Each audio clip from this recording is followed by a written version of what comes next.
Starting today, this is our place. Strangers can scram. Whoa, hold on a minute. What's going on with both of you? After my mother's funeral had just ended, my mother-in-law and sister-in-law began to insult me non-stop.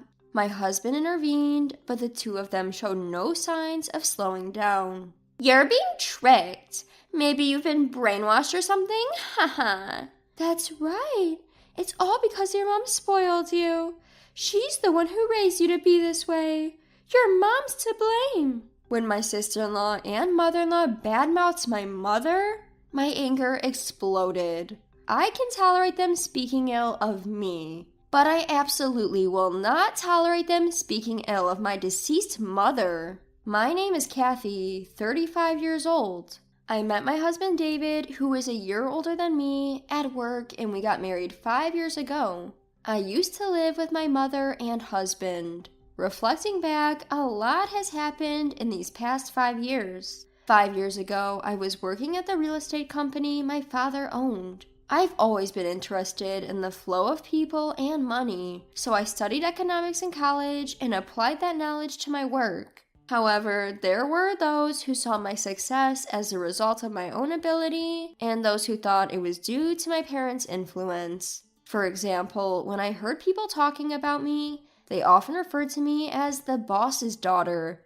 rather than by my name. Moreover, my husband was the top salesperson in the same company. It seems that he was popular with many women, and I received nasty glances from various people. Of course, I don't think that all of my work success is due to my own efforts. I believe it's all thanks to the cooperation of those around me. But I couldn't help but feel frustrated at being labeled as the boss's daughter. While I was living these frustrating days, my father passed away. My brother took over as president, and the harsh stares towards me became even more severe. You must have screwed up.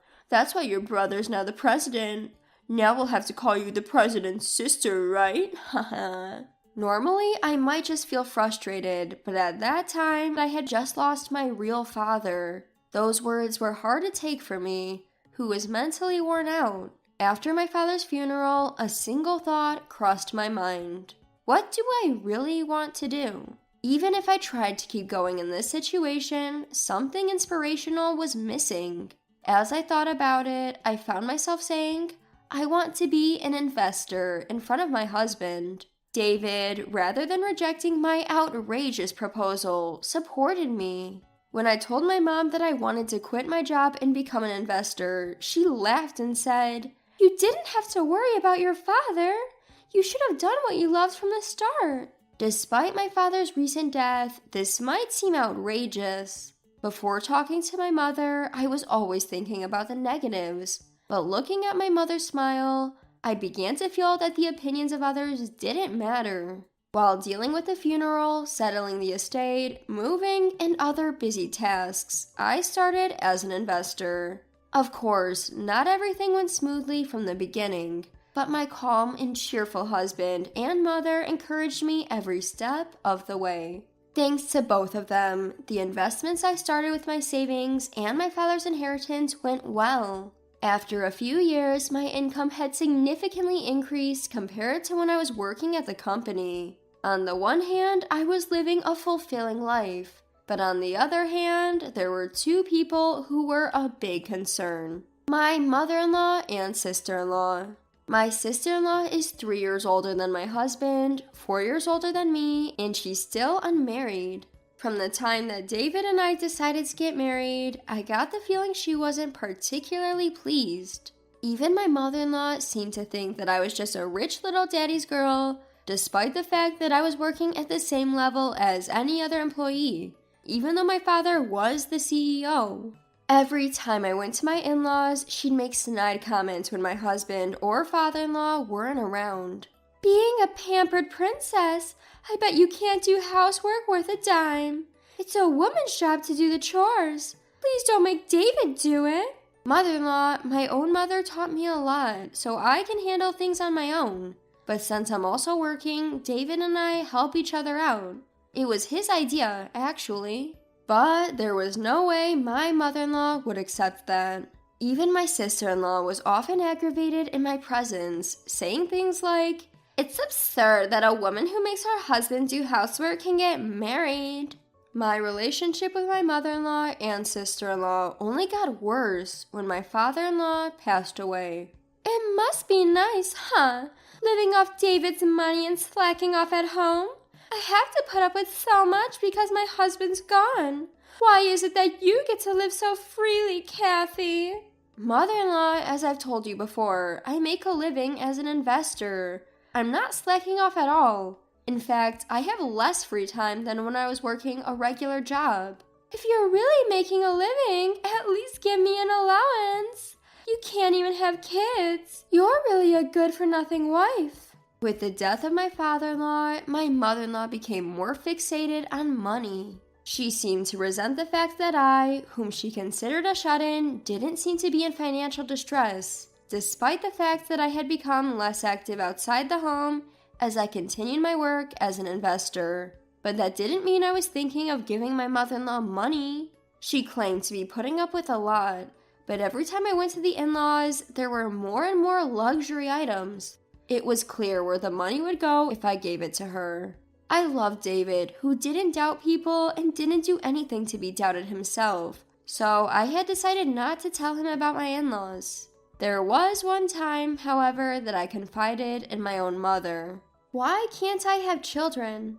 The uncertainty looming as I approached 35 and the constant questions from my mother-in-law about, "When will you have a baby?" got to me. Her words calling me good for nothing wouldn't leave my mind, and I ended up letting it out. But my mother just looked puzzled at my outburst. "Well, I had you when I was 35, so it's okay. God will give us the right timing, I'm sure."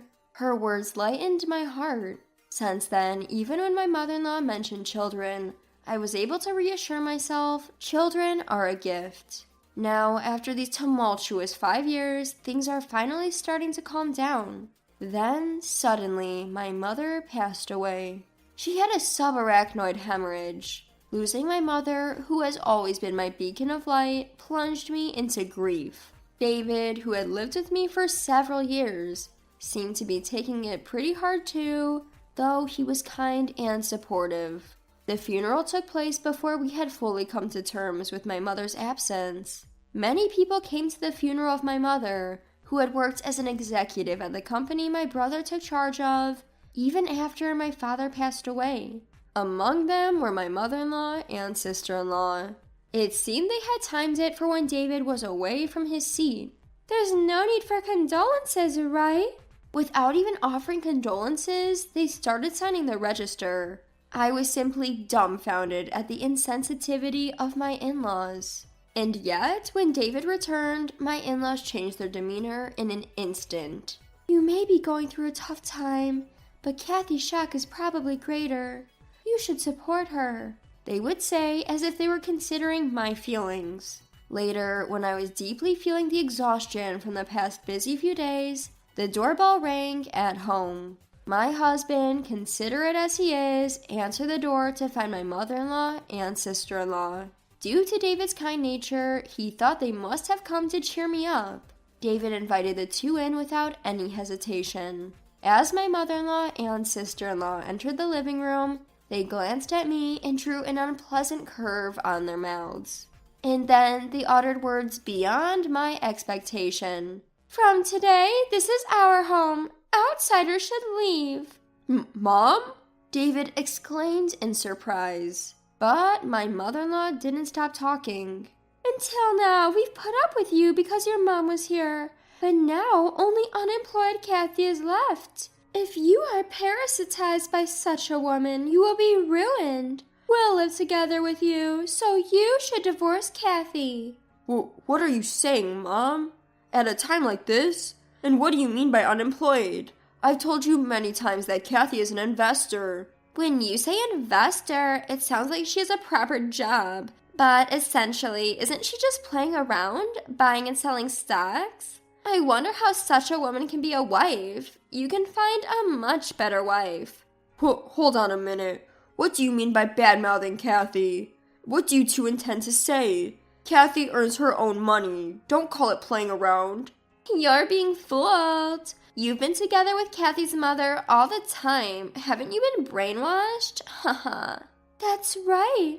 Kathy has become like this because her mom spoiled her.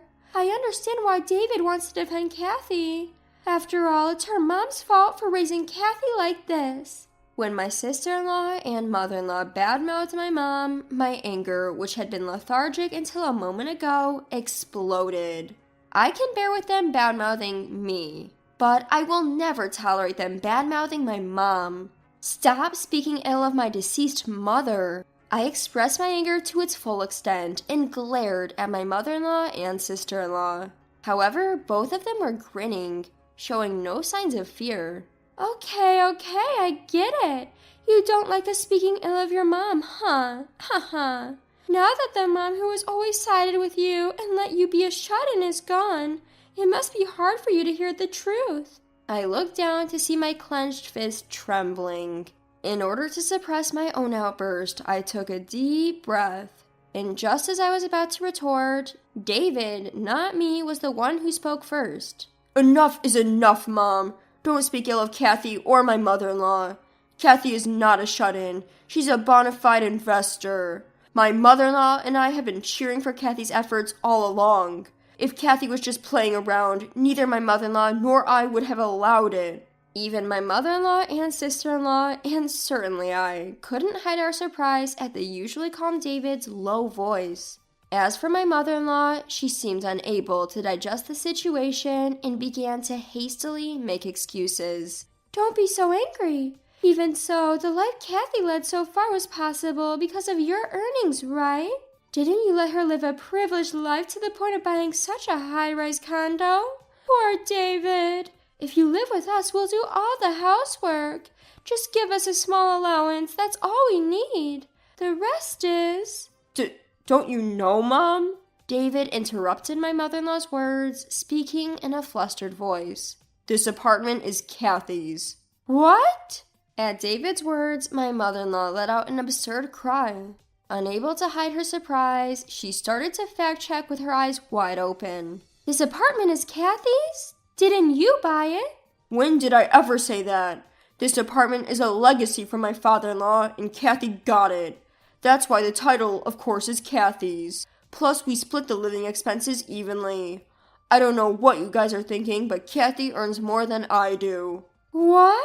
Not only my mother-in-law, but even my sister-in-law were surprised by David's confession. No wonder.